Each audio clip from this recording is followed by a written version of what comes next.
కొంచెం మారండి రా, అప్డేట్ కాని రా ఏదైనా. తమ్ముడు మంచిగా వస్తుందా చూడండి.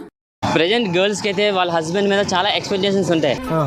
సో వాళ్ళని అడుగుదాం, వాళ్ళ లైఫ్లోకి వచ్చే హస్బెండ్కి ఎలాంటి క్వాలిటీస్ ఉండాలి, ఎంత అమౌంట్ సంపాదిస్తే వాళ్ళ లైఫ్ హ్యాపీ బాగుంటుందో వాళ్ళ మాటలు అడుగుదాం పదండి. వినటానికి నాకు టెన్షన్గానే ఉంది.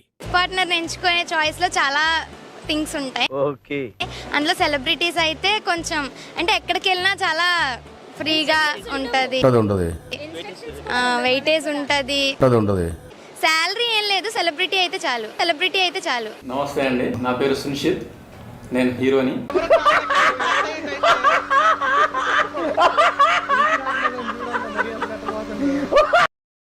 నాకు వచ్చే హస్బెండ్ చాలా మంచోడు అయి ఉండాలి, అండర్స్టాండింగ్ సపోర్ట్ ఉండాలి, అండ్ నాలా online games free fire PUBG అంటే ఇంట్రెస్ట్ ఉండాలి.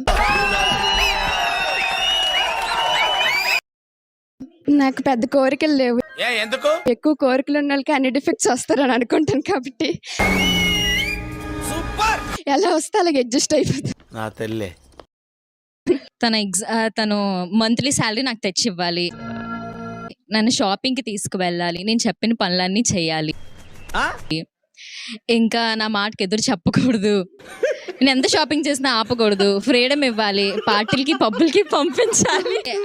సంపూర్ణేష్ బాబు అంత కాకపోతే కొంచెం ప్రభాస్ అంత ఉండాలి. Okay madam, that's it madam, ఇవే నా కోరికలు చాలు. నాకు భయం అవుతుందిరా. చిన్న చిన్న కోరికలు మేడం, అవి కూడా తీర్చలేకపోతే హస్బెండ్ ఎలాగవుతారు మేడం? మేడం సో మా హస్బెండ్ ఏంటంటే మార్నింగే లేచి దేవుని పెట్టి, నేను గుడికి వెళ్ళాను కాబట్టి తను గుడికి వెళ్ళి పూజలన్నీ చేసుకోవాలి మేడం. ఇంకా నేను ఎక్కువ చాలా అలుగుతాను మేడం, సో ఎక్కువ బ్రతిమాలాలి. ఒక్కసారి పైకి చూడండి ప్లీజ్ ప్లీజ్ ప్లీజ్. సారీ, నేను అలిగినప్పుడు బ్రతిమాలాలి, షాపింగ్ కూడా తీసుకెళ్ళాలి, ఇంటి పనులు కూడా సాయం ఉండాలి. బేసిక్గా నాకు వంట రాదు, సో వంట పనులన్నీ తనే చెయ్యాలి. సో మూవీలో డైలాగ్ చెప్పినట్టు నేను వంట వండాలంటే తన ప్లేట్లు కడగాలి మేడం. కాదు, నా మీద ఏమైనా ప్రాంక్ లాగా ఏమైనా ప్లాన్ చేస్తున్నావు నువ్వు? అట్లాంటిది ఏమైనా ఉంటే చెప్పేసి, ఎందుకంటే నా మీద ఎవడైనా చిన్న జోక్ వేస్తేనే నేను హ్యాండిల్ చేయలేను, చాలా డెలికేట్ మైండ్ నాది. ఇట్లాంటిదంటే చాలా కష్టం అయిపోతుంది. Please open the door. నేను బట్టలు ఉతకాలంటే తను ఉతికే సారు పెట్టి మడత పెట్టాలి. ఓహో, బేసిక్ ఏంటంటే నేను 20% వర్క్ చేస్తాను, తను 80% ఇంటి వర్క్ షేర్ చేసుకోవాలి. మీ కష్టం పగవాడికి కూడా రాకూడదు గురుగారు. మరేరా, ఆఫీస్కి ఎప్పుడు వెళ్ళాలి? కావాలంటే నేను జాబ్ చేస్తాను మేడం, తను ఇంట్లో ఉండొచ్చు.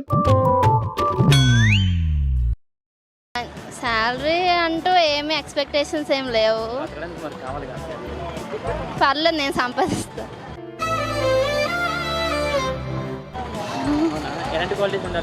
కేరింగ్గా ఉండాలి, చూసుకోవాలి బాగా, అంత చూసి నేర్చుకోండి. Minimum 3 lakhs. ఏంటి? Minimum 3 lakhs monthly. Government officer maybe.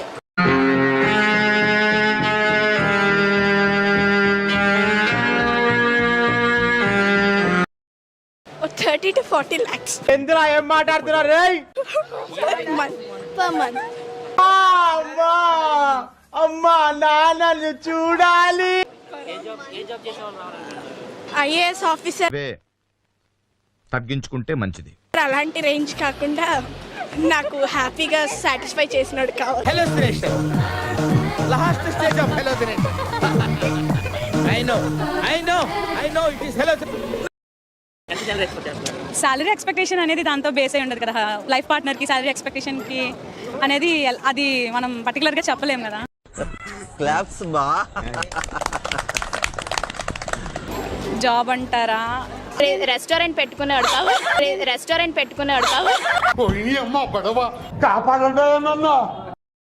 తాగొస్తే sleeping పెక్ కల్పించేలా ఉండాలి కానీ చీపురు గట్ట తీసేలా మాత్రం ఉండకూడదు మేడం. ఇది మెయిన్లీ ఇది అట్లుంటది మనతోని. 10 lakhs per month. Sorry, 10 lakhs Per month. చూడండి అక్కడ ఏముందో.